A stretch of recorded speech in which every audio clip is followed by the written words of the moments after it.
صلی اللہ علیہ وسلم اللہم صلی اللہ علیہ محمد اشہد ان محمد رسول اللہ صلی اللہ علیہ وسلم اللہم صلی اللہ علیہ محمد اشہد ان امیر المؤمنین وإمام المتقين عليا حجة الله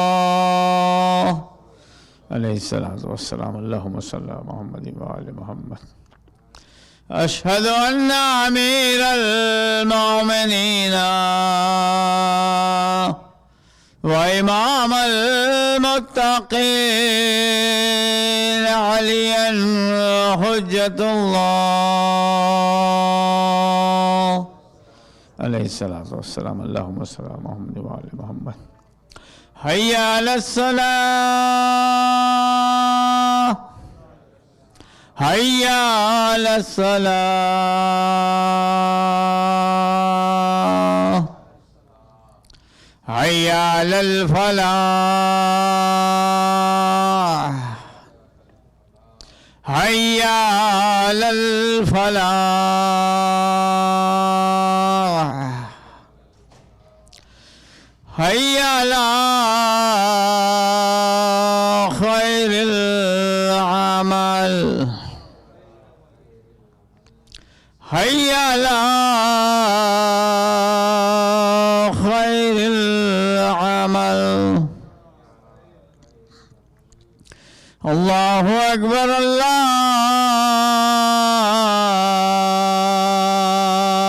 الله أكبر لا إله إلا الله لا إله إلا الله أعوذ بالله بسم الله اللهم اجعل قلبي بار ويسك على رزقي دار مالي سرى ولا محمد صلى الله عليه وسلم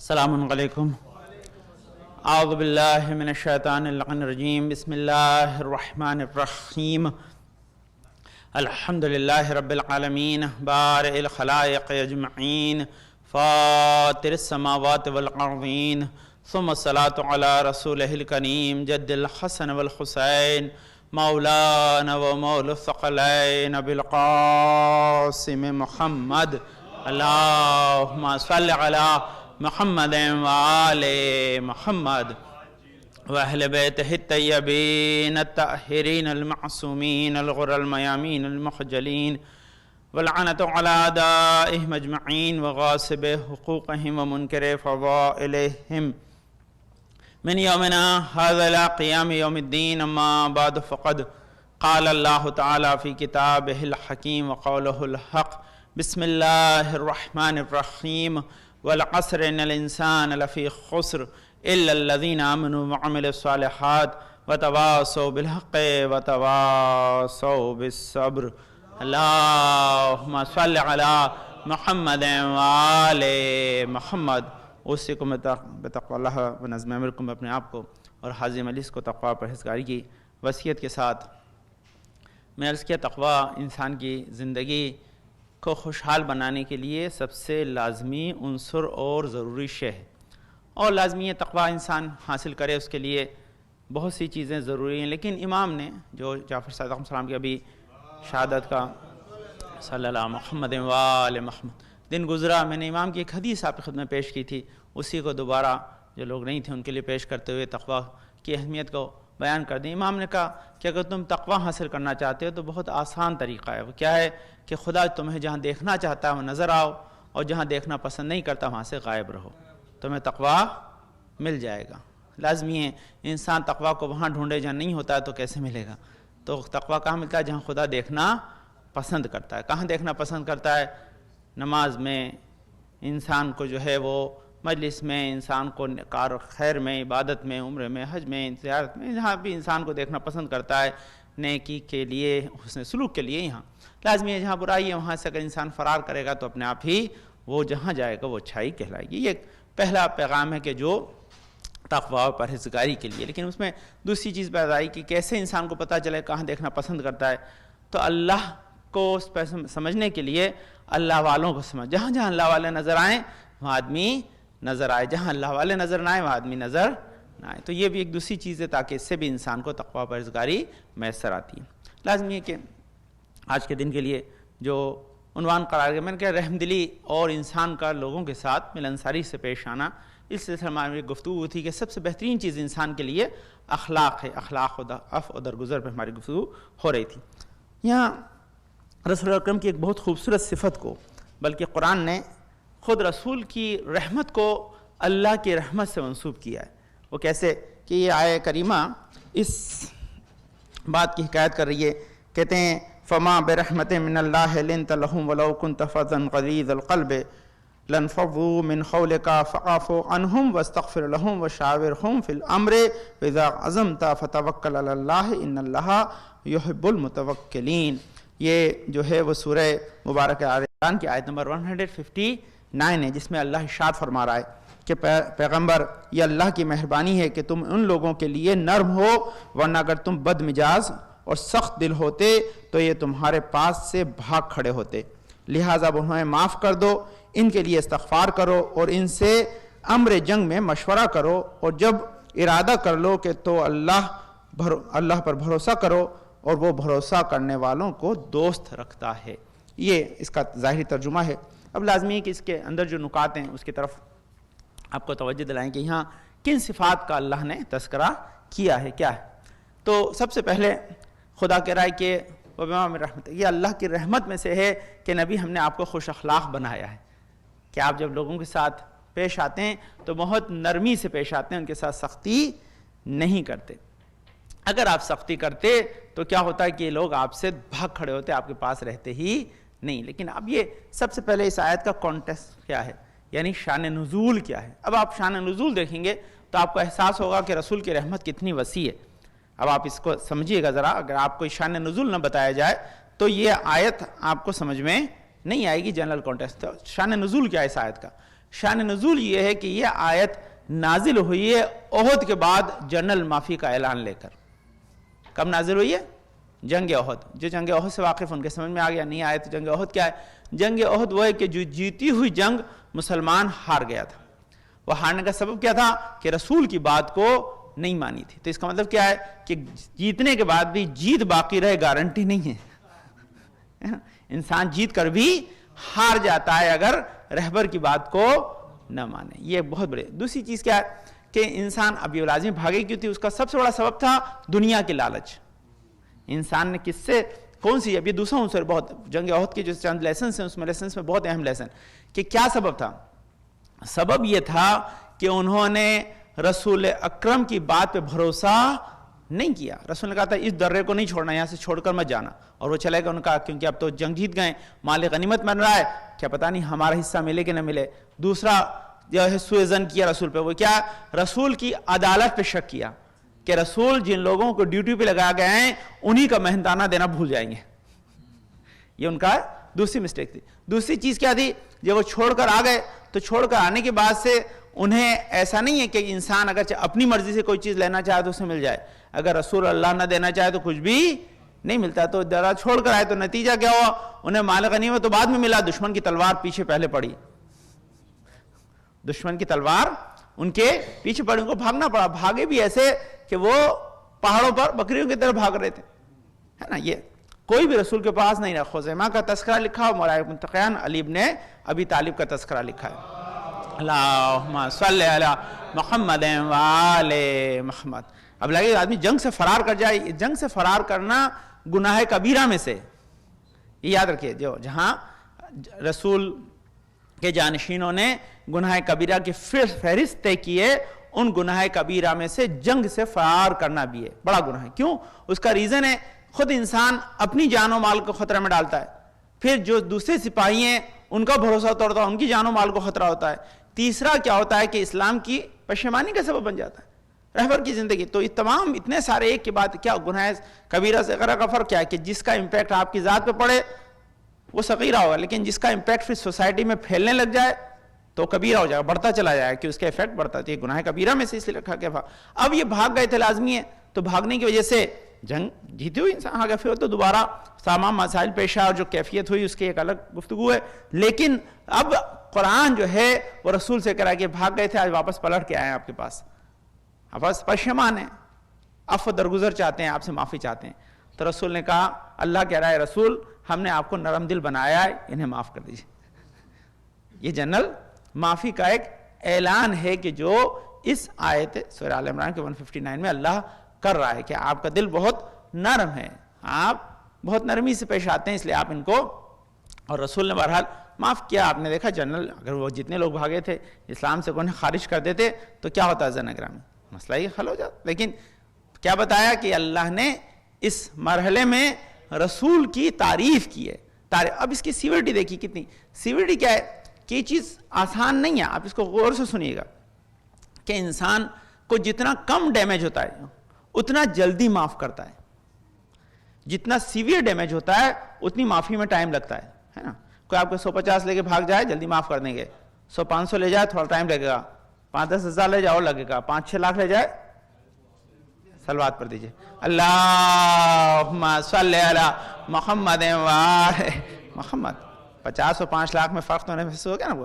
اب آپ سنیے ہے نا، کوئی آدمی خالی رسول کو آگے برا کہہ دے کہ آپ رسول نہیں ہیں، آپ جادوگر ہیں، آپ ساحر ہیں، یہ جو بھی قرآن نے جو بھی کہا، اس سے بڑے الزام تو لگائیں نہیں باہر. تو یہ تمام چیزیں کہیں تو رسول کا بارہ. لیکن فزیکل ڈیمیج ہو، اس کے ساتھ مانیٹری ڈیمیج ہو، فوج کو ہو، اسلام کو شکست ہو، کتنی ہے.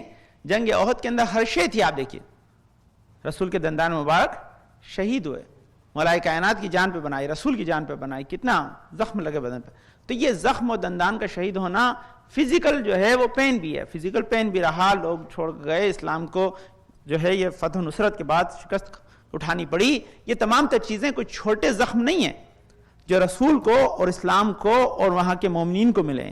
لیکن ان زخموں کے بعد قرآن کہہ رہا ہے کہ انہیں آپ، کیونکہ ہم نے آپ کو رحم دل بنایا ہے، آپ رحم کرنے والے ہیں، آپ جانتے ہیں. اب دیکھیے کیا سبب ہے رحم دل بنانا اور رحم کی درخواست جو ہے وہ کرنا، لوگوں کی آ کر رسول سے، رسول کا ان کو معاف کر دینا. اس کے پیچھے جو عنصر ہے وہ بہت ہے. وہ عنصر کیا ہے؟ 2 عنصر ہیں کسی کو معاف کرنے کے آپ کے کام آئیں گے. یہاں تک جو گفتگو تھی اس کا ایک الگ پہلو ہے جو آپ کو معاف کرنے کے کام آئیں گے. وہ کیا ہے؟ ایک چیز یہ کہ انسان جو معاف کر رہا ہے یہ اللہ کی خاطر معاف کر رہا ہے. کس کے لیے معاف کر رہا ہے؟ کیونکہ وہ اللہ کی بڑی رحمت کا متمنی ہے، وہ اللہ سے عظیم رحمت کا متقاضی ہے. اس لیے وہ جنہوں نے اس کے ساتھ سوء ظن کیا ہے، اس کے ساتھ برا برتاؤ کیا، ان کو معاف کرا، کیونکہ وہ چاہتا ہے کہ میں نے اگر اس کو معاف کر دیا تو اس کے بدلے میں خدا مجھے معاف کرا. اور یہ ہے رسول کی حدیث ہے، کیا ہے کہ تم اہل ارض پہ رحم دل رہو، آسمان والے تم پہ رحم دل ہو جائیں گے. تم زمین پہ جو لوگ زندگی کرتے ہیں ان کے ساتھ رحم دل رہو، ان کے ساتھ معافی سے پیش آؤ. جو آسمان میں وہ تمہیں معاف کر دے گا، تم سے رحم دل رہے گا. تو یہ خود بتا رہا ہے کہ یہ انسان کا رحم. تو سب سے پہلی چیز ہے کہ اگر انسان اللہ کی جو ہے وہ مغفرت کو، رحمت کو اور اس کی جو ہے وہ معافی کو اپنے ذہن میں رکھے گا تو پھر کسی کو معاف کرنا اس کے لیے کوئی مشکل نہیں ہوگا. یہ پہلی. تو دوسری چیز کیا ہے؟ جنہیں معاف کر رہا ہے ان کو وہ اپنا سمجھتا اور جانتا ہے یہ مجبور ہے. آپ جب تک چیز آئیں گے جس آدمی نے انٹینشنلی یہ کام کیا آپ کبھی معاف نہیں کریں گے. لیکن جب آپ یہ سمجھ لیں گے کہ اس کی مسٹیک ہے، یہ ٹرائی کرتا تھا لیکن اس سے نہیں ہوا، تو انسان کو معاف کرنے میں آسانی ہو جائے گی. آپ یقینی طور پر میں آپ کو بالکل سمپل بتاؤں تاکہ آپ اس سے سمجھیں. میں مثالیں اس لیے دیتا ہوں تو آپ کے ذہن تک میری بات اتر جائے. کسی کو آپ نے $150 ادھار دیے اور ملینئر نہ لوٹائے تو آپ کو برا لگے گا، بھئی اتنا پھر نہیں دے رہا ہے. ایک آپ نے 150 دیے، بیچارہ فقیر ہوگا، بینکرپسی فائل کی ہے، تو آپ کو معاف کرنے کو ہے ہی نہیں تو کیسے دے گا. لیکن ہوتا الٹا ہے، ہم معاف وہ ملینئر کر دیتے ہیں، 50 والے کے پیچھے دوڑتے ہیں کیونکہ زور وہاں چلتا نہیں ہے، زور چلتا ہے. اللہ کہہ رہا الٹا ہے بھائی، ایسا نہ کرو. معاملہ الٹا ہے. وہ یہ ہے کہ لازمی کہ جب آپ معافی چاہتے ہیں تو اس کا مطلب یہ تو آدمی مجبور ہے. آپ جانتے ہیں کہ آدمی کے پاس اس سے آگے طاقت نہیں تھی، یہ اس کے زیادہ جو ہے تحمل کی کیفیت نہیں رکھتا تھا، اس سے زیادہ اس میں ایبلٹی نہیں تھی. اب جانے کی بہت امپورٹنٹ بات کر رہا ہوں جہاں سے ایک الگ رخ ہے, یہ تو معافی کی بات گفتگو ہوئی, لیکن جنگ احد نے بہت سی چیزوں کو آپ کے سامنے واضح کیا. وہ ایک واضح کرنے کی چیز کیا ہے کہ وہاں مسئلہ تھا رسول کی حفاظت کا. انسان کی جب جان پہ بنائی تو وہ رسول کو چھوڑ کر بھاگ گیا. اس کا مطلب ہے کہ اللہ رہبر جسے بنائے گا وہ رسول کو, اللہ کو, دین کی حفاظت کرنے والا ہو, اپنی جان کی قربانی دے کر حفاظت کرے گا تو لائق جو ہے وہ جانشین رسول ہے. اگر چھوڑ کر بھاگ گیا تو کیا گارنٹی آج بھاگا ہے کل پھر بھاگ جائے گا.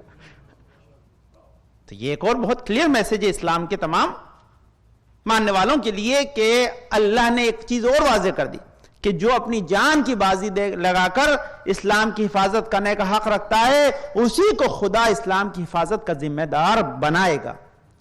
جو چھوڑ کر بھاگ جائے وہ ذمہ دار نہیں ہوگا. تو یہ بہت امپورٹنٹ چیز ہے. یہ بھی ایک چیز کلیئر کی رسول اکرم کے اس معافی کو معاف کر دیتے ہیں, آ جاؤ, ہے نا. یہ اب اس کے بعد یہ اور بھی چیزیں اس کے اندر, یہ معافی تو ہے, معافی تو ملی ہے, لیکن آپ یاد رکھیے اس معافی کے ساتھ ساتھ ایک چیز اور ہے. یہ معافی خود بتا رہی ہے کہ جس کو معاف کیا جا رہا ہے اس نے مسٹیک کی ہے کہ نہیں. اس کا مطلب کیا ہے کہ لوگ معصوم نہیں ہے, معصوم کا جانشین معصوم ہی ہوتا ہے. تو اس کا مطلب کیا ہے, ایک بڑی لائن ہے جس کے اوپر اگر آپ تھنک کریں تو بہت ساری چیزیں آپ کو ملتی ہیں. لیکن یہاں بہرحال ایک اور اس ذیل میں گفتگو ہے, تو اس گفتگو کو اپنے ذہن میں رکھیں. یہ گفتگو اس پس منظر میں تھی جس کانٹیکسٹ میں یہ آیت نازل ہوئی ہے. وہ میں نے آپ کو صرف سیناریو دکھایا, میں آپ کو عہد میں گھما کر لے کر آیا تھوڑی دیر تاکہ وہاں پہ دیکھیں حالات کیا ہیں. اب اس کا نتیجہ دیکھیے کہ اس کا نتیجہ آج کے جو ہے وہ زمانے میں اس کے تو رسول سے 3-4 تقاضے قرآن کر رہا ہے کہ اگر آپ ان کو معاف کرتے ہیں یا ان کے ساتھ جو ہے نرم دل ہیں تو اس نرم دلی کا سبب کیا ہے, یہ نرم دلی کیسے ظاہر ہوگی, آپ کیسے اس کو سامنے والے کو باور کرائیں گے, کنونس کریں گے کہ آپ ان کے ساتھ نرم دل ہیں. تو نرم دل ہونے کے لیے جو ہے سب سے پہلی چیز کہ آپ ان سے جو ہے وہ مہربانی اور محبت سے نرمی سے پیش آئیں. یعنی آپ کی گفتگو میں لہجے میں نرمی اور خشن. اب میں اس بہت عجیب چیز آپ کو بتا رہا ہوں, بہت خاص چیز ہے, اس کو اپنے ذہن میں رکھیں.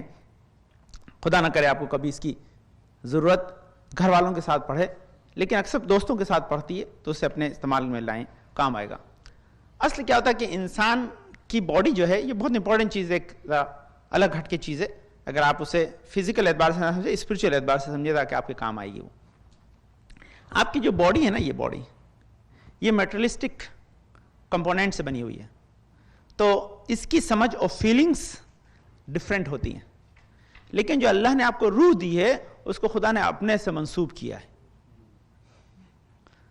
وَيَسْأَلُونَكَ عَنِ الرُّوحِ قُلْ الرُّوحُ مِنْ أَمْرِ رَبِّي, ہے نا, وَنَفَخْتُ مِنْ رُوحِي. کہ تو یہ بڑی عجیب چیز ہے, یہ سب سے بڑی گفٹ ہے آپ کے لیے. یہ جو ہمارے ہندی میں کہتے ہیں نشور ہے, یعنی کبھی بھی ختم نہیں ہوگی. یہ اللہ کا جز ہے, وہ لوگ بھی مانتے ہیں جس سے اعتبار سے مانتے ہو وہ الگ, لیکن اس لفظ کو انہوں نے بھی استعمال کیا ہے کہ یہ ایسی چیز ہے جو ایک بار خلق ہو گئی پھر کبھی مٹنے والی نہیں, یہ ہمیشہ باقی رہے گی. روح کے سلسلے میں جتنے بھی مذاہب ہیں انہوں نے بہت ہی الگ کانسیپٹ رکھا ہے. تو یہ روح جو ہے یہ بہت پاورفل ہے, اس سے آپ کمزور کر سکتے ہیں, اس سے آپ اسٹرونگ کر سکتے ہیں. یہ اصل فیلنگ کا مرکز ہے, یہ اصل فیلنگ کا مرکز ہے. یہ فیل کرتی ہے ساری آپ کی باڈی کے تمام تر چیزیں اسی میں یہ. تو جو آپ اس روح کو اگر آپ پرورش دیں گے عبادت کے ذریعے, طہارت کے ذریعے, ہے نا, حلال کے ذریعے, تو یہ روح میں پاور آتا چلا جائے گا. جب پاور آتا چلا جائے گا اتنا پاور ہوگا کہ آپ اندازہ نہیں لگا سکتے.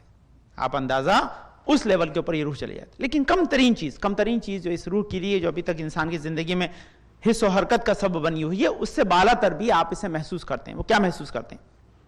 اصل میں جب آپ کبھی کسی سے ناراض ہوتے ہیں, ہے نا, کبھی کسی سے ناراض ہیں, ہے نا, آپ نے آرڈر دیا تھا کھانے کا, بن کچھ اور گیا, اتنا ناراض ہونے اتنے کافی ہوتا ہے نا. تو یہ جب آپ کسی سے ناراض ہیں تو ناراض ہونے کا نتیجہ کیا ہوتا ہے کہ ناراضگی جو ہے آپ چھپاتے ہیں ظاہری طور پر, ٹرائی کرتے ہیں بھائی اسے اگنور کر دو, ہے نا. جب انسان اسے اگنور کرتا ہے تو اس کا نتیجہ کیا ہوتا ہے کہ وہ اپنے چہرے پہ یا زبان پر اس چیز کا اظہار نہیں کرتا. ظاہری طور پر مسکرا رہا ہے جس سے ناراض ہے نا, ظاہری طور پر انسان کلام میں اس کے ساتھ بدسلوکی نہیں کرا, یہ انسان کے کنٹرول میں ہوتا ہے. لیکن آپ کو جو میں بات بتا رہا ہوں اس کو غور کیجئے گا, جو چیز انسان کے کنٹرول میں نہیں ہے وہ اس کی آنکھ ہے. یہ یاد رکھیے گا, جب آپ کسی سے ناراض ہیں، آپ نے اگر اسے دل سے معاف نہیں کیا ہے تو آپ کا جو ہے روحانی کیفیت ایسی ہوگی کہ آنکھ اسے بیان کرے گی. اور جو لوگ صاحب فہم ہیں، جن کی روح زندہ ہے، وہ آنکھ میں پڑھ لیں گے. کیا ہوتا ہے اس کا نتیجہ کیا ہوتا ہے؟ وہ انسان کی آنکھ میں پڑھی جاتی ہے. جب پڑھی جاتی ہے تو نتیجہ کیا ہوتا ہے کہ آپ جب کسی سے ملتے ہیں تو وہ فیلنگز آپ کی ایک دوسرے سے ٹرانسفر ہوتی ہے، وہ فیلنگ ٹرانسفر ہوتی ہے. جب فیلنگ ٹرانسفر ہوگی تو آپ اگر کسی سے محبت نہیں کرتے ہیں، اس سے غصے میں ہیں، نفرت کرتے ہیں، اس سے آپ مطمئن راضی نہیں ہیں، تو یقینی طور پر یہ آپ کا میل ملاپ جو ہے، ایون آپ ہاتھ ملا رہے ہیں لیکن آپ کا دل نہیں ملا، کیونکہ آنکھ آپ کے بیچ میں بیریئر بنا دے گی. تو اس کا مفہوم کیا ہے کہ اگر آپ کسی سے محبت کرنا چاہتے ہیں، دوستی کرنا چاہتے ہیں، اپنائی اس سے صحیح طور پر ملنا چاہتے ہیں، تو سب سے پہلے اسے دل سے معاف کریں. جیسے ہی دل سے معاف کریں گے یہ سائیکل چینج ہو جائے گی. یہ سائیکل کیسے چینج ہوگی؟ اب آپ جس سے ملیں گے آپ کی آنکھ سے انگارے نہیں برسیں گے، آپ کی آنکھ میں محبت ہوگی. اب یہ آنکھ کے اندر جو ہے وہ دوسرے کے لیے عزت ہوگی، دوسرے کے لیے جو ہے وہ پیار ہوگا. تو یہ جیسے ہی نظر آئے گا سامنے ریٹرن میں یہی ملے گا. اب کیا نتیجہ ہوتا ہے کہ اصل میں یہ ایکسچینج ہے ایک دوسرے کے فیلنگز کا. جیسے ہی آپ کے دل میں کسی کے لیے نفرت ہے، آنکھ بیریئر بن جاتی ہے. جب بیریئر بن جاتی ہے تو نہ تو آپ کی محبت ادھر جاتی ہے، نہ سامنے والا محبت دے رہا، آپ کا دل قبول کرتا ہے. یہ بیچ میں بیریئر بنے. تو اس بیریئر کو گرانے کے لیے ہی کہا گیا ہے کہ آپ لوگوں سے مہربانی سے پیش آئیں. مہربانی سے پیش آنے کے لیے کیا ہے؟ وہی کہ اپنا سمجھے اور اللہ کی خاطر اسے معاف کریں. یہ پہلی چیز ہے. دوسری چیز کیا ہے جو قرآن اس کے بارے میں کہہ رہا ہے کہ اس کے بعد آپ ان سے سخت گیر نفروا من حولک، کہ اگر آپ ان سے سخت گیری کرتے ہیں. سخت گیری کیا ہے کہ چھوٹی چھوٹی چیزوں کے اندر بہت زیادہ نوٹس لینا. سخت گیری کہتے ہیں آدمی نے لکھا، کوئی ایسے ٹیچر اس کو چیک کر رہا ہے تو چیک کرنے کے لیے کیا کرتا ہے کہ وہ ایک فل اسٹاپ پہ بھی مارکس کاٹ دیتا ہے، اور کبھی کبھی پورا سینٹینس ہی غلط ہو تو چھوڑ دیتا ہے.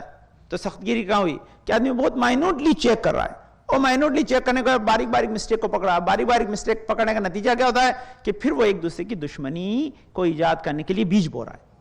تو یہ بہت امپورٹنٹ کہ باریک باریک چیزوں کا آدمی دیکھتا ہے اور بڑی بڑی چیزوں کو اگنور کر دیتا ہے. رسول نے یہ نہیں کیا. قرآن اس کی تعریف کر رہا ہے کہ نہیں. اب تیسرا اس میں بہت بڑا پیغام رکھا، وقت نہیں ہے اس لیے میں کہ وہ لوگوں سے پیار کرتے ہیں، محبت کرتے ہیں، ان کو معاف کر دیا، ان کو اپنا لیا ہے. اس کی دلیل کیا ہے؟ رسول کہتے ہیں کہ جب آپ جنگ میں جائیں تو ان سے مشورہ کریں. مشورہ کرنا اس بات کی دلیل ہے کہ آپ ان سے ناراض نہیں ہیں. اگر آپ نے مشورہ کرنا چھوڑ دیا اس کا مطلب یا تو آپ اپنے آپ کو عقل کل سمجھ رہے ہیں کہ بھئی مجھ سے بیٹر کوئی جانتا نہیں ہے. سیکنڈ چیز کیا ہے کہ جس سے آپ مشورہ نہیں کر رہے ہیں اس سے آپ اپنے رشتے کو کاٹ رہے ہیں. یہ بہت امپورٹنٹ. گھر میں مشورہ کرتے ہیں آپ کیا لائے جائے، کیا پکایا جائے، کیا کھایا جائے، کیسے رکھا جائے، کیا نہیں رکھا جائے. اسی طرح زندگی کے رسول سے تو اس چیز میں مشورہ کیا جا رہا ہے. رسول تو عقل کھل ہے، ان کو کون مشورہ دے سکتا ہے؟ یہ بہت بڑا ہے. یہ سب سے بڑی چیز کہ قرآن کہہ رہا ہے وہ شاور ہوں کہ ان سے مشورہ کرو. اب قرآن جب رسول سے مشورے کی رسول کو جو ہے وہ ایڈوائز دے رہا ہے تو اس ایڈوائز میں پیچھے راز کیا ہے؟ راز یہ کہ رسول عقل کل ہو کے مشورہ کر رہے ہیں، تم ناقص العقل تم کیوں نہیں کرتے؟ یہ ایک میسج ہمارے لیے. دوسری چیز کیا ہے کہ نہیں، مشورہ کرنے کا ایک بہت بڑا فائدہ ہوتا ہے. وہ فائدہ کیا ہوتا ہے مشورہ کرنے کا؟ فائدہ یہ ہوتا ہے کہ جنگ میں مشورہ. اب بتائیے میں آپ کو بہت بہترین طرح سے سمجھا دوں. جنگ خندق میں مشورہ کیا تھا رسول نے کہ ہم مدینے سے باہر تو آ گئے لیکن سامنے فوج ہے، ہم کم ہیں، یہ زیادہ ہیں، اگر حملہ کر دیں گے تو بچیں گے کیسے؟ کہ خندق کھود دو. ایک طرف پہاڑ، ایک طرف جو ہے وہ سیکیور، ہم شہر کی وجہ سے ایک طرف جو ہے 3 طرف ہم اگر خندق کھول دیں گے تو دشمن ہم پہ حملہ ور نہیں ہو پائے گا، ہم سیف ہو جائیں گے. تو خندق کھودنے کا مشورہ کس نے دیا تھا؟ سلمان فارسی نے. تمام لوگوں نے ایکسیپٹ کیا تھا. ایکسیپٹ کرنے کا نتیجہ کیا تھا؟ نتیجہ یہ تھا جو مشورہ دیتا ہے وہ اس میں سب سے پہلے شامل ہوتا ہے. اب خندق کھودنے میں خالی یہ رسول نہیں ہے، سب لوگ شامل ہو گئے، سب لوگ اب اس میں لگ گئے. تو اس کا مفہوم کیا تھا کہ خندق آسانی سے کھود گئی.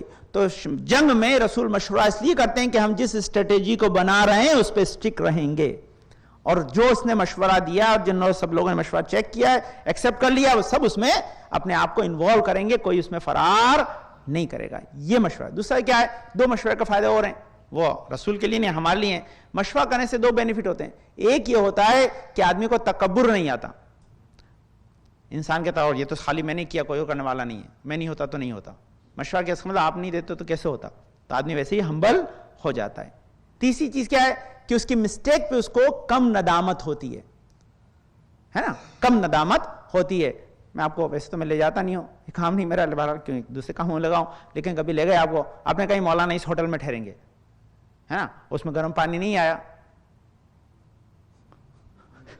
صلوات پڑھ دیجیے اللہم صل محمد, تو آپ کہیں گے بھائی مولانا ہمیں نے مشورہ دیا تھا کیا کریں بھائی, تو کیا ہوتا ہے جو مسٹیکس ہوتی ہیں اس کا برڈن ریڈیوس ہو جاتا ہے. تو آدمی اگر مشورہ کر کے کسی کام کو کرتا ہے تو تکبر سے بچتا ہے. پلس کیا آتا ہے, اگر کوئی مسٹیک بھی ہوتی ہے تو اس کا بلیم بھی وہ خالی اسی پہ نہیں جاتا, سب پہ ڈیوائیڈ ہو جاتا ہے, تو آدمی کو اس سے بھی ریلیکس رہتا ہے. تو یہ مشورے کے بہت سے فائدے, رسول سے کہا جا رہا ہے کہ آپ ان سے مشورہ کریں. حالانکہ واقع کل ہیں, رسول حکم الہی بتاتے ہیں, حکم الہی کے سامنے مشورہ کام نہیں آتا. آپ مجھے مشورہ دیں مولانا آج جو ہے ذرا ٹریفک زیادہ تھا, آپ کل سیٹرڈے کو نماز جمعہ پڑھا دیجیے گا, یا مشورہ آپ کا کام نہیں آتا ہے, صلوات پڑھ دیجیے اللہم صل محمد محمد. تو مشورہ کی ایک لیمٹ ہے, وہ لیمٹ کیا ہے کہ جہاں اسلام آ گیا پھر وہاں مشورہ, لیکن رسول سے کہا جا رہا ہے, تو اس کا مطلب جنگ میں جہاں مشورہ کہا جا رہا ہے وہاں مشورہ یقینی طور پر انسان کے لیے مفید ہے. اور اس مشورے کو, ہاں یہ ہے کہ مولانا نماز جمعہ کو 1 گھنٹے میں ختم کر دیں, اس کے لیے کہ ہمیں ٹریفک ملتا ہے, تو وہ مشورے وہاں جہاں حلال کے لیمٹس میں ہے وہاں مشورہ بہت کام آتا ہے. تو انشاءاللہ اس کی لیمٹس ہیں. تو یہ اس کے اور بھی بہرحال پیغامات ہیں, وہ یہ کہ وعلیکم السلام ورحمۃ اللہ, اللہم صل علی محمد وآل محمد. بہرحال اس میں کہتے ہیں یہ اور بہت سی چیزیں ہمارے استاد نے لکھی لیکن وقت نہیں رہا. کہتے ہیں یہ جو مدیریت, کہتے ہیں آدمی جب کبھی کسی, آپ اپنی ریکرنگ کو چلاتے ہیں, گھروں کو چلاتے ہیں, انشاءاللہ اداروں کو چلاتے ہیں, ہمارے بہت سے بچے ماشاءاللہ بڑے بڑے آرگنائزیشنز کے اندر ماشاءاللہ ہیڈ ہیں, تو کہتے ہیں یہ جو چیز آج رسول کو اس آیت میں بتائی گئی ہے, یہ ایسے انسان کو جس کے ہاتھ میں اقتدار ہے یا مدیریت کر رہا ہے, اس کو جاننا بہت ضروری ہے, کیوں اس کے بغیر وہ سکسیسفل جو ہے وہ ایڈمنسٹریٹر نہیں بن سکتا. ایڈمنسٹریشن کے لیے یہ چیزیں بہت ضروری ہیں, عفو درگزر کرنا, مسٹیک کو اگنور کر دینا, پیار محبت سے سمجھانا, اپنائیت کا اختیار کرنا, مشورہ کرنا, اس کے لیے جو ہمیشہ بن کر محبت کے ساتھ معاون و مددگار کھڑے رہنا, یہ ہے. تو بہرحال اس میں اور بھی عنصر ہے, لیکن پھر کبھی انشاءاللہ وقت نہیں ہے. لیکن یہ یاد رکھیں کہ یہ بہت بہترین مشورہ رسول کو نہیں, صرف ہم کو ہے, عفو درگزر انسان کے کام آتا ہے. انسان ہمیشہ جو ہے وہ مومنین سے محبت اور پیار سے پیش آتا رہے, تاکہ یہ انسان کے اطراف میں اس کے ہم نواؤں کی ہونے اور جمع ہونے کا سبب قرار پڑتا ہے,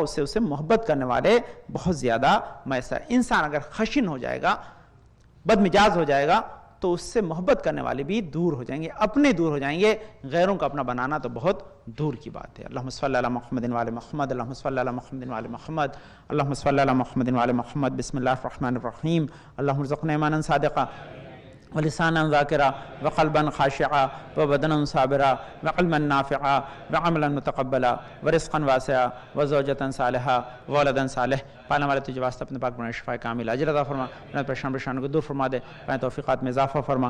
ہمارے بزرگ صاحب ہمارے صلی اللہ علیہ وسلم ساتھ محفوظ رکھ, ہمیں اس وقت دنیا سے اٹھائے اب تک ہمارے گناہوں پہ قلم نہ پھیر دے. پالنے والے حاضرین مجلس کے نیک حاجات مراد قبول فرما. پالنے والے جہاں کمی شیئن در کرام جان و مال عزت و آبرو کی حفاظت فرما.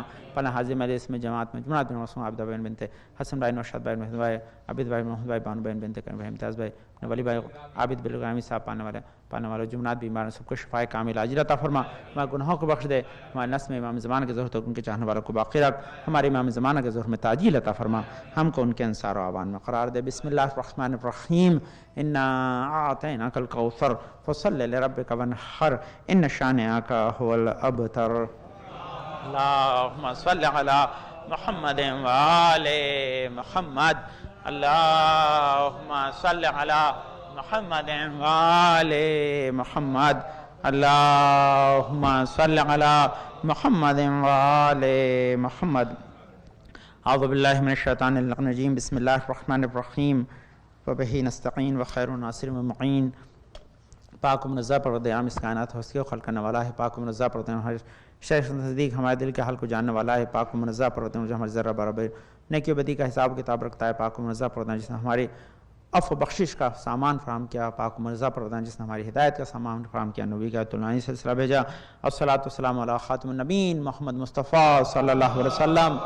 علی محمد وآل محمد. الصلاۃ والسلام علی علی ابن ابی طالب اللہم صل علی محمد وآل محمد الصلاۃ والسلام علی فاطمۃ الزہرا سلام اللہ علیہا اللہم صل علی محمد وآل محمد الصلاۃ والسلام علی حسن ابن علی اللہم صل علی محمد وآل محمد الصلاۃ والسلام علی حسین ابن علی اللہم صل علی محمد وآل محمد الصلاۃ والسلام علی علی ابن الحسین اللہم صل علی محمد وآل محمد الصلاۃ والسلام علی محمد ابن علی اللہم صل علی محمد وآل محمد الصلاۃ والسلام علی جعفر ابن محمد اللہم صل علی محمد وآل محمد الصلاۃ والسلام علی موسیٰ ابن جعفر اللہم صل علی محمد وآل محمد الصلاۃ والسلام علی علی ابن موسیٰ الرضا اللہم صل علی محمد وآل محمد الصلاۃ والسلام علی محمد ابن علی اللہم صل علی محمد وآل محمد الصلاۃ والسلام علی علی ابن محمد اللہم صل علی محمد وآل محمد الصلاۃ والسلام علی حسن ابن علی اللہم صل علی محمد وآل محمد الصلاۃ والسلام علی خلف الہادی المہدی المنتظر اللہم صل علی محمد وآل محمد عجل فرجهم واشف معهم اہل قادام جن کے ظہور سے دنیا عدل انصاف سے بھر جائے گی، ظلم جور ختم ہو جائیں گے، جن کے تاجر ظہور کے لیے دعا گو ہیں۔ باہر میں آپ کی خدمت میں نماز جمعہ کی اہمیت کے اعتبار سے چند حدیثیں پڑھ رہا تھا۔ یہاں پہ ایک حدیث ہے، پہلے فارسی میں پڑھ دوں تاکہ فارسی زبان بھی استفادہ کریں۔ رات کو میں مجلس پڑھا تھا، ایک وہ ہمارے افغانی بردر آئے، بولے مولانا آپ جو پڑھتے ہیں سمجھ میں آتا کچھ فارسی میں پڑھ دیا کریں۔ میں نے کہا زیادہ لوگ ہوں تو پڑھ دوں گا، مسئلہ نہیں ہے، لیکن مجبوری یہ ہوتی ہے کہ ایک دو لوگ ہوتے ہیں تو اس کی وجہ سے دوسرے لوگوں کا حق۔ تو کہتے ہیں کہ یہ رسول اکرم کی حدیث ہے کہ ہر کس در روز جمعہ غسل کر دے و بے سوئے نماز جمعہ قدم بردارد بے خطبہ ہائی امام گوش کند برائے ہر قدمش پاداش یک سال عبادت کہ روزش را روزے بودے و شبش را عبادت کر دے او دادے می شود۔ کتنا خوبصورت کہتے ہیں، کوئی شخص جمعہ کے دن غسل کر کے نماز جمعہ کے لیے جیسے ہی نکلتا ہے نا، خدا اس کے ہر قدم پہ 1 سال کی عبادت کا ثواب اسے عطا کرتا ہے۔ وہ سال بھی کون سا، جو دن آپ نے کیسا گزارا ہے کہ دن بھر آپ روزے سے رہے، رات بھر عبادت کرتے رہے، ایسا دن آپ کو میسر آتا ہے۔ تو اس کا مفہوم ہے کہ اس کا سبب کیا ہے کہ یہ خطبے جو ہیں، اگر ہم انشاءاللہ ہماری بھی دعا کریں خدا میں توفیق دے کہ ہم وہ باتیں بتائیں جو آپ کے دین کی حفاظت اور عمل کے اندر اضافے کا سبب بنے، تو لازمی وہ اپنے آپ انسان کے دین کی حفاظت کا سبب بنتی ہیں، اور انسان اس کی وجہ سے اپنے دین و ایمان کو بچا پاتا ہے، نہ صرف اس کا دین ایمان بلکہ اس کی نسل کا دین و ایمان بناتا ہے۔ یہ آپ کی خدمت عرض کروں، یہ بہت ہی کہ آپ جو نماز جمعہ میں آتے ہیں، یہ صرف آپ کو نماز جمعہ کی اہمیت ہے۔ بہت سے ماشاءاللہ بچے بیٹھے ہیں، یہ صرف اس لیے آ رہے ہیں کیونکہ آپ نے ان کی تربیت کی، یہ جانتے ہیں نماز جمعہ کیا ہے، تو یہی اپنے بچوں کو سکھائیں گے۔ تو 1 سال کیا نہ جانے کتنی دور تھا، اب تو ہم نے تو اتنے قدم چلے، اتنا کیسے دے گا، لیکن آپ صرف اس سیناریو میں دیکھ رہے ہیں جو لیمیٹڈ ہے۔ اگر آپ اس بڑے سیناریو میں دیکھیں کہ اگر آپ نماز جمعہ نہ پڑھتے ہوتے ہندوستان میں تو یہاں اس کا اہتمام نہ کرتے، آپ کے بچے بھی دنیا میں جہاں جائیں گے اس پیغام کو لے کر جائیں گے، جب تک جائے گا جس نے پڑھی ہے وہ ثواب کا حقدار بن جائے گا۔ ایک اور حدیث بس آپ کی زحمت کو میں نے ختم کیا، انشاءاللہ حدیثیں بہت خوبصورت ہیں تاکہ اس کی وجہ سے انسان جو ہے وہ زیادہ سے زیادہ جو ہے وہ اس سے فائدہ اٹھا سکتا ہے۔ یہاں پر کہتے ہیں امیر المومنین علیہ السلام سے فرمایا من اللہم صلی علی محمد وآل محمد۔ رات کو میرا ایک عنوان تھا کہ جنت کسی اور کیسے ملتی ہے، اس پہ تھا، تو اس میں بھی یہ کام آئے گی حدیث۔ تو مولانا متقم کہ من برائے 6 نفر نزد خداوند ضمانت بہشت میں نمایم، یکی زنان کسی است کے بے سوئے نماز جمعہ بے رود و در راہ بے میرد آن کا بہشت برائے اوست۔ مولانا متقن کہتے ہیں کہ میں 6 لوگوں کے لیے جنت کا ضامن ہوں۔ یہ 6 لوگ جنت میں، ان 6 کا تذکرہ کیا ایک کیا ہے کہ کوئی شخص اگر نماز جمعہ کے لیے آ رہا ہو اور راستے میں اسے موت آ جائے، کہتے ہیں ایسے شخص کی جو ہے وہ جنت کا میں ضامن۔ آپ بتائیے بعض اوقات آپ کہیں جاتے ہیں بغیر انشورنس کے نہیں جاتے، ہے نا، گاڑی نکال ہی نہیں سکتے. اب دیکھیے آج جماعت جمعہ کے لیے ڈبل انشورنس ہے, گاڑی والا بھی ہے زانا گرامی اور مولا کائنات علی بن ابی طالب والا بھی ہے. اللہم صلی علی محمد وآل محمد. بسم اللہ الرحمن الرحیم. اللہم ارزقنا ایمانا صادقا ولسانا ذاکرا وقلبا خاشعا وبدنا صابرا وعلما نافعا وعملا متقبلا ورزقا واسعا وزوجة صالحا ولدا صالح. پالنے والے تجھے واسطہ اپنے پاک میں شفاء کاملہ عطا فرما, پریشان پریشان کو دور فرما دے, ہماری توفیقات میں اضافہ فرما, ہمارے بزرگ سایہ ہمارے سرون سرون ساتھ محفوظ رکھ, ہم اس وقت دنیا سے اٹھائے اب تک ہمارے گناہوں پہ افغان میں پھیر دے. حاضر مجلس کے نیک حاجات مراد قبول فرما, جہاں کے بھی شیعہ درکارہ ان کے جانوں والوں سے توبروں کی حفاظت فرما. پالنے والے آج کا دن تیری طرف سے نعمتوں کی عطاؤں کا دن ہے, حاضر مجلس میں کسی کو بھی خالی ہاتھ نہ پلٹانا, جماعت کسی بھی حاجت و مراد کو لے کے آئیں. پالنے والے مولا متقیان علی بن ابی طالب کے صدقے میں سب کی جھولیوں کو بھر دے.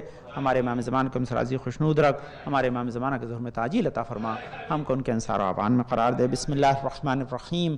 قل هو اللہ احد اللہ الصمد لم یلد ولم یولد ولم یکن له کفوا احد. اللہم صلی علی محمد وآل محمد. عجل فجم.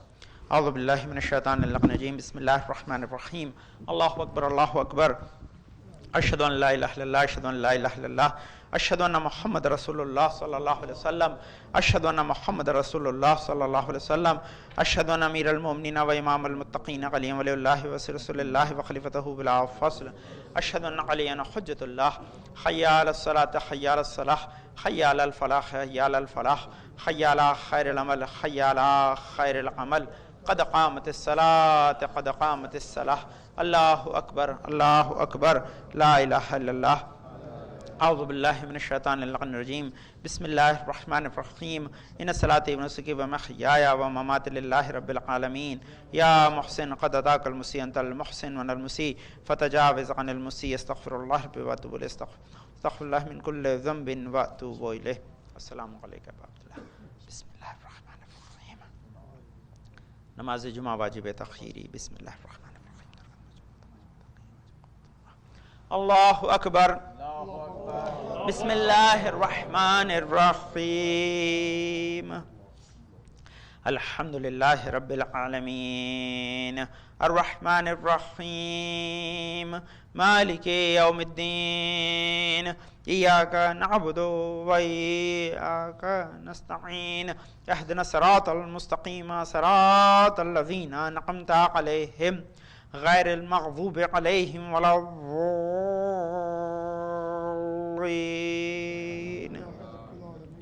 بسم اللہ الرحمن الرحیم.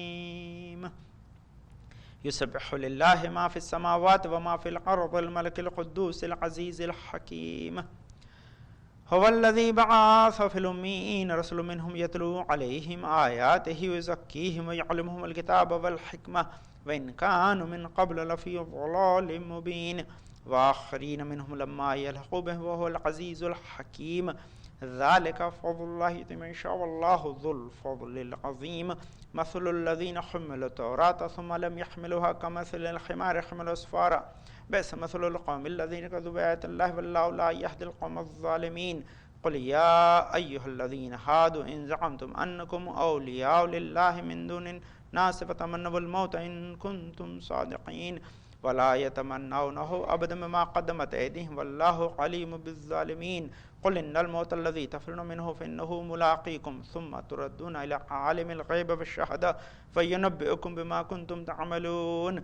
يا أيها الذين آمنوا إذا نودي للصلاة من يوم الجمعة فاسعوا إلى ذكر الله وذروا البيع ذلكم خير لكم إن كنتم تعلمون.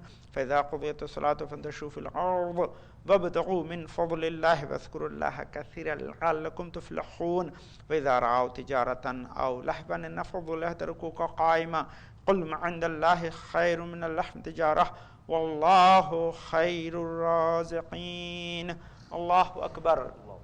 اللہم صل علی محمد وآل محمد. ربنا آتنا فی الدنیا حسنہ وفی الآخرۃ حسنہ وقنا عذاب النار وعذاب القبر. رب زدنی علما رب ارحمہما کما ربیانی صغیرا. اللہ اکبر. سبحان ربی العظیم وبحمدہ سبحان اللہ سبحان اللہ سبحان اللہ. رب صل علی محمد وآل محمد. سمع اللہ لمن حمدہ. اللہ اکبر. سبحان ربی العالی وبحمدہ سبحان اللہ سبحان اللہ سبحان اللہ اللہ اکبر استغفر اللہ ربی واتوب الیہ اللہ اکبر سبحان